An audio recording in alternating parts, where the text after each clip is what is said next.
Welcome to Inside Islam Today. I'm your host, Imam Plemon El-Amin. Today we'll go to Southwest Atlanta in the Cascade area and venture inside the Dawah Center of America. We'll talk to its founder, Bilal Mustapha, and his director of services, Jamilah Jihad. So stay with us as we go inside Islam Today at the Dawah Center of America.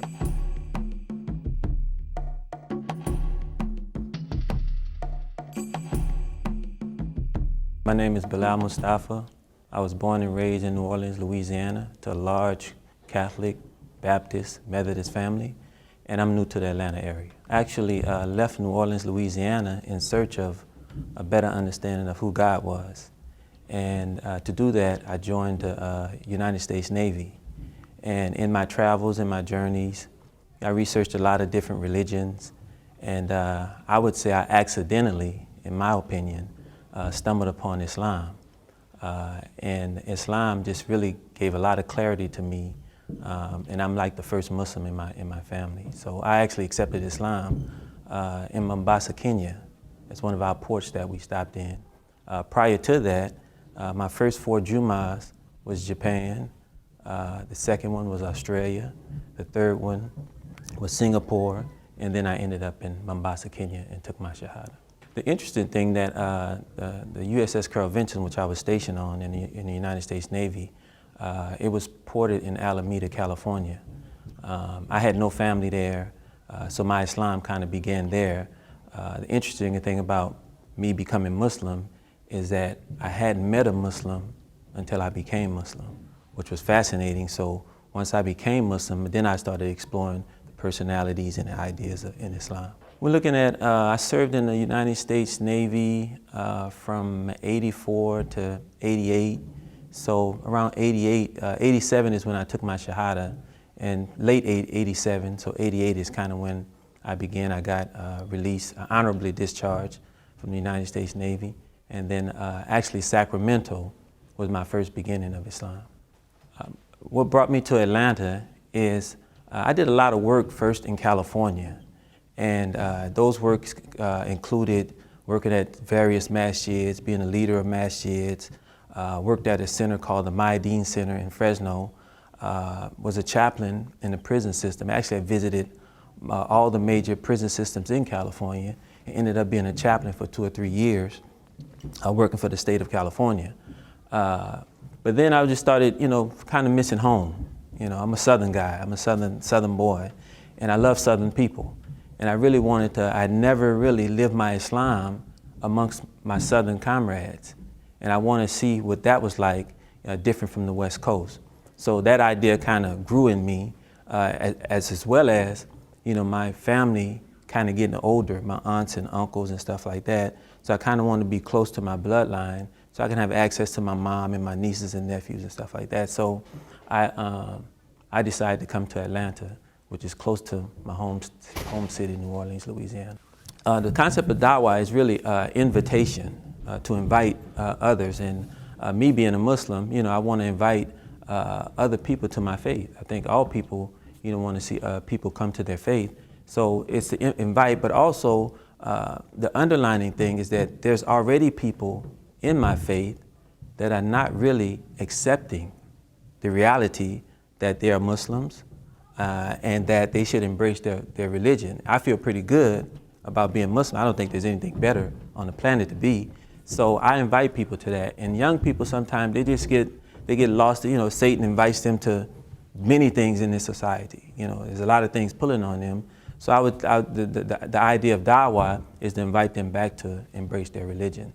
Yeah, it's very interesting, this Dawah Center being in the Cascade area, from some of my research, that there's there's about 40 masjids in the 20-mile circumference of this center.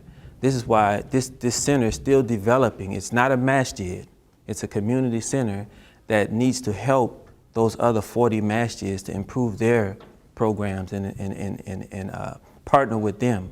And so, so if you will, this was almost like it's like my Noah's Ark, if you will.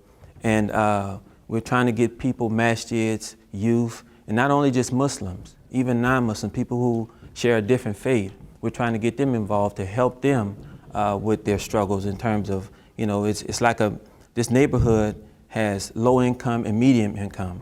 And those people who are on the low income side, we're really trying to serve the needs of them. You know, people are struggling with their light bills, people are struggling with food, people are struggling with basic things.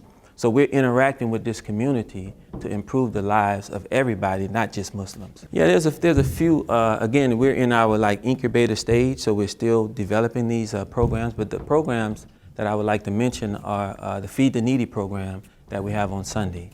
We invite the neighborhood and the community to come and eat with us. We have a clothing drive, a Dawah Center clothing drive, where we go and collect clothing that people donate, and we fold them and we clean them up. We just actually started, we have a thrift store upstairs for those who, you know, money's a little tight and they need to come and get a nice shirt, some pants. You can come up to our thrift store and do that. Young Muslims is a program that I'm proud of because it targets those young Americans, our teenagers and our young adults, again, to try to give them vision for their future so that they can embrace this religion. So those are a few, and then there's some fun programs. I mean, it's not just a all serious center. We have fun programs. We have comedy. You know, we're trying to do couples where we do the, I forget the name of the show that we mimic it out, but we got Jeopardine instead of Jeopardy. We do Jeopardine. Instead of doing Family Feud, we do Family Salam. So there's a lot of other programs, fun programs that we do for the community.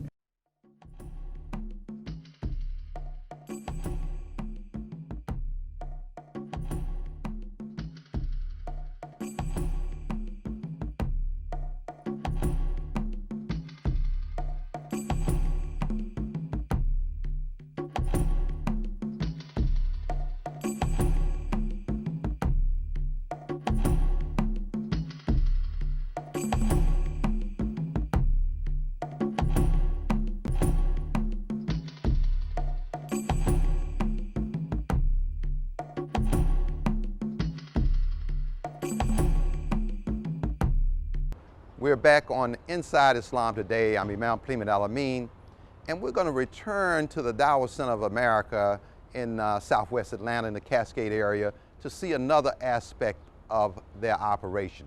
But before we do, let me talk about this word Dawah. Dawah is a Quranic term, and it means to call or to invite someone, usually to the way of God or to truth or to goodness. It is connected with the word dua, and dua is the prayer that Muslims say individually and even collectively out of their own heart, sometimes pulling from Quran or sometimes just pleading and asking God for whatever He can offer us. One particular dua is رَبَّنَا آتِنَا فِي الدُّنْيَا حَسَنَةً وَفِي الْآخِرَةِ حَسَنَةً وَقِنَا عَذَابَ النَّارِ. Oh God, bless us with good in this world and good in the hereafter, and save us from the torment of the fire. So dua is connected to dawah because you're calling people to God with God's words and inspiration. So we want to return to the Dawah Center of America and see from another aspect the way they call people to God, and that is the aspect of service. God says in the Quran, invite to all with wisdom and beautiful preaching to the way of your Lord. And the Director of Program Services is really a great example of sending out that invitation through programs of food, shelter, and clothing. So let us speak with Jamilah Jihad on Inside Islam Today.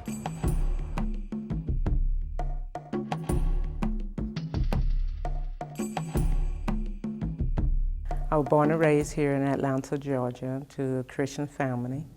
Alhamdulillah, I believe that my Christian family prepared me for Islam.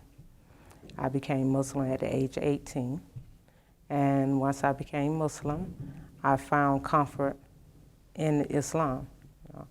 My mother and my grandmother was my biggest influence. They continue to remind me that I have to do right by God in Islam. So that meant a lot to me. At the time when I was searching, I was in the prime time of my career. I was attending Clark College. I was running, and I had just made it to the Olympics trials. So at that time, it's a college trial for the Olympics. At that time, I discovered that I was pregnant, and everyone told me I had to have an abortion. And when I decided to become Muslim, they said, no, you can't have an abortion. This is from my Christian family. And that shocked me into really trying to figure out how is it that you didn't have a problem with me having an abortion being a Christian, but now you're telling me I can't have an abortion being a Muslim. And so they respected Islam more than they respected their own faith. So that captured me. And at the age of 18, I became very active in the community. The child that I had, alhamdulillah, he, alhamdulillah, was born in Islam, and his upbringing is beautiful, mashallah. I had gotten married and had 6 children, and from that, they all now are grown, married, and have children. I made the right decision. I decided to give up track because I didn't want to have an abortion. I felt like God was going to take my legs away. That's the reason I gave it up and decided not to have an abortion. But the only thing was going to keep the pressure off of me is me becoming Muslim. And once I became Muslim, alhamdulillah, I had the child. He grew up, he's doing well, 5 children, a wife. So he's, as a matter of fact, he ran track. And he was really, really good, so I'm grateful. He made it to a lot of championship races, and is that correct? But he did good. Well, at that time, I became, like I said, Muslim at 18 under the leadership of Imam Plemon El-Amin. And in the community at that time, it was very strict, but beautiful, I must say. It was an experience. It was beautiful. The sisters basically, stayed home, took care of the children. And because I was young and I was 18, and I still had that want to go, I was still in my teens, want to get out, do things. So I made it my intention to put things together for youth. The first program I did was a summer camp, West End Summer Camp. I got it funded 3 years in a row from the youth program that the city had going. And then I did Teens in Islam. And I was trying to make sure that the teens had an outlet, I knew Islam wasn't just a religion where people stayed home and studied. I knew it was a religion where you can learn, women can learn, teach as well. One of the things is studying your religion was very important to me. And one of the person that I held dear to me was Khadija, and she was the Prophet Muhammad's wife. May peace and blessing be upon him. And studying her life and knowing that she was a very active person, knowing that she had her own business, knowing that she told the Prophet Muhammad sallallahu alaihi wasallam that he was a prophet. That meant so much to me, because that also let you know that that women in Islam had a high standard, and Allah gave us that, and Allah gave us a whole surah in the Quran, An-Nisa, about the woman. So I took that and I continued to push forward and doing community work in the Islamic community. One of the things that with Teens in Islam, I allowed the teenagers to tell me what they want to talk about. We wrote a lot. And from that, one of the biggest things that they expressed was having their own income. Either they were too young or too old. They were caught up in the middle. And that's when you lose your children the most, at that age, where they transition into a young adult, you know. They're not old enough to participate in activities, or they too young to participate in some of the activities. So I focus in on the ages 12, really 10 to 14. After that, I realized that income was important, even for their friends they used to bring to the center and who wasn't Muslim. So I decided to have Teens of Georgia. Kellogg Foundation recognized me with those programs.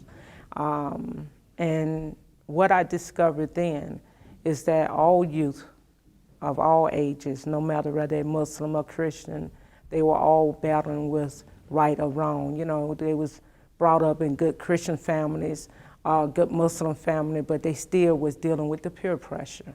So with Teens of Georgia, I was able to meet some of their needs by giving their parents a job, and I discovered that a lot of the youth were coming and couldn't afford it, but at the same time they wanted to do something for their parents, and more so teaching them how to stay on the straight path. And at the same time, one of the concerns was Sister Jamilah, my mother, needed a job, you know. So then from that, I started developing programs for parents where they can work not only in Islam, but also in their Christian faith while I attend to their youth. So I went from transitioning from youth to adults, and then ICERS, Islamic Crisis Emergency Response System, was developed, you know. And alhamdulillah for that. At that time, I remarried and got married to Imam Siraj Wahaj, and I was watching his great work. And from his work influenced me to start working more inside of Islam. Islamic Crisis Emergency Response System was an organization that I developed right after 9/11. I saw how Muslims were being ridiculed, especially those Muslims who was in need of assistance, food, clothing, and shelter. It wasn't an organization just to cater to Muslims, but I developed it because of the things that were happening after 9/11. From that, I was able to build and reestablish a relationship with some of the Christian organizations like Jose William Feed the Hungry. We started working closely together. I started taking in a lot of the people who needed housing. We had provided housing, jobs. One of the things, being a developer, I come up with ideas. I end up doing a demolition company. And I put a lot of people to work, from the demolition company to lawn care services. I was finding people jobs, providing them jobs, going out, getting contracts. So Islamic Crisis Emergency Response System wasn't just providing food, clothing, shelter. I wanted to teach people how to fish, not just to give them something. I wanted people to understand, regardless of what's going on around the world, we all need to help one another. What was more important to me than anything to show the beauty of Islam, things that people were doing everywhere else wasn't a reflection on us, So I started building a lot of relationships with my Christian brothers and sisters and with my Muslim community. And from that, it went from Islamic Crisis to Emergency Response System for 8 years. Then we merged it with Share Atlanta. Share Atlanta provides similar services, emergency assistance. They more so I want to say connect the dots to other organizations that provide services. They help with, once again, emergency assistance like food, clothing, shelter, utility assistance. It's various of things they're doing. I serve on the committee when we first emerged. I was a member on the board. And then, unfortunately, I taken ill and I resigned from the board. And then I continue with my Islamic work, of course. Now I'm here at the Dawah Center of America. Well, the Dawah Center of America, first it went through stages. It's been here for 3 years. I served on the board when it was the Ar-Rahman Islamic Center. Originally, it's supposed to have been just an Islamic Center, and then they changed it into an Islamic Center and a masjid. I want to go back to its original plan, which was an Islamic Center, because we have so many masjids. We don't have enough services for the youth. I'm trying to bring them back in to give them a social outlet, halal environment, along with making sure that we have all types of programs here where people can come and host their events. At the same time, keep the Musalla, where we have our 5 daily prayers. Continue with activity like the schools upstairs. We have a homeschool programs. We have a feeding program, which is every Sunday. I want to move that up to be every day, like a soup kitchen. It's getting cold, and I realize that people eat more than just one day, And so people who are in need shouldn't have to travel so far away to get food. If we're right here in the community, I want to make sure we be providing those, that food for them. My vision is to make sure we spread Islam, of course, to let them know the beauty of Islam. It's a way of life. To show that we all are a part of God's creation, and we should be working together to save humanity. And I want to show people that you can live a healthy and halal, lawful life without living,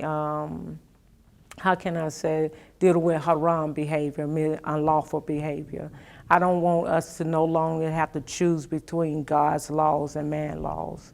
So I want to set that environment up for people who are believers to be able to come and feel comfortable and knowing that they can come somewhere where there's no alcohol, there's no drugs, there's no nudity, So I want the Islamic Center to serve as a incubator, you can say, for the community at large. I would like to invite everyone to come and visit the center, get to know us. In the Islamic community, I want you all to know that we're here. We're here to serve. And in the Christian community, I want you to know the same thing. We're here to serve. It's an opportunity for us to learn from each other. We had a Black History Month here at the Dawah Center, and it was an opportunity for us to really mingle and meet each other, meet and greet. It was a blessing from that. They got the chance to come into the center, ask questions. Now we have my Christian brothers and sisters that would come by and say, Sister Jamilah, anything you need? Do you need help in the kitchen? And from the kitchen, it's very interesting because several people came who was from the Christian community to help with the feeding program. It's people who come and say, listen, I get food stamp, but it's just a small amount, and I want to, help with the feeding program. Can I bring something, when next time I get my food stamp? And so it's, it's the pureness of it.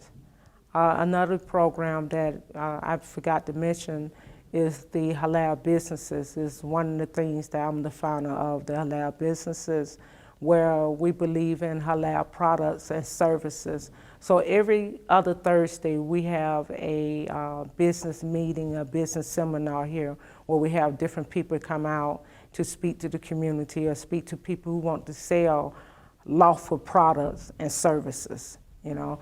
And it's the halal businesses, and you can always visit both websites, and that's www.thehalalbusinesses.com, and the Dawah Center of America is www.dawahcenterus.org.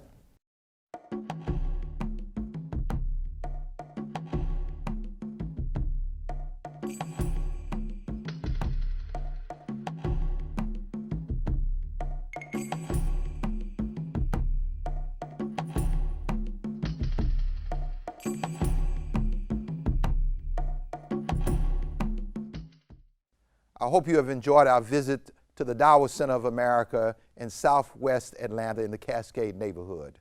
Bilal Mustapha has been working as the director of that effort to help that community, no matter, regardless of the faith and the religion, to build up that community and provide guidance and assistance to all in the neighborhood.